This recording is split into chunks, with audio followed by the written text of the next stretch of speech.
On its last full day in power in the U.S., the Trump administration's decision to designate Yemen's Houthi rebel militia a foreign terror group is coming into effect.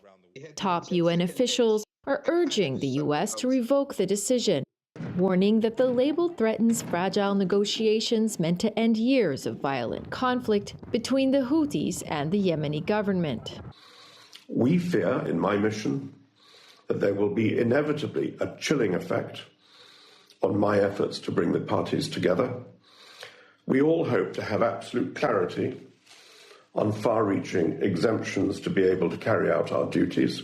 The designation sanctions the Houthis and their leaders, freezing their assets in U.S. banks, and makes it a crime to do business with or support them. But the group controls most of northern Yemen and the capital, Sana'a, meaning the impact is likely to go much further. The crisis will increase in all aspects of life, like the work of humanitarian organizations, trade, exports, and imports. We know that putting anyone here on the terror list boycotts everyone. International banks could avoid processing transactions that are a lifeline for civilians living under Houthi control. There are many people in these areas depending on the international money transfers from expats who are sending them pocket money. On Monday, crowds gathered in front of the American embassy in Sana'a to protest the decision. But the embassy was shut in 2015 after Houthis took the city.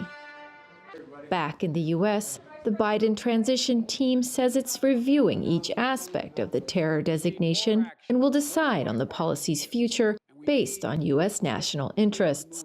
Last week, Houthi chief negotiator Mohammed Abdul Salam said it won't make the group walk away from peace talks. And Houthi legal lead Abdul Wahab al-Mahbashi says the potential impact on humanitarian aid groups is exaggerated. Many of their services, which are most of the time much ado about nothing, were already diminished. What normal people receive has been far less than what's been announced. But even a small setback in finance or aid is one Yemenis can't afford. Sarah Balter, TRT World.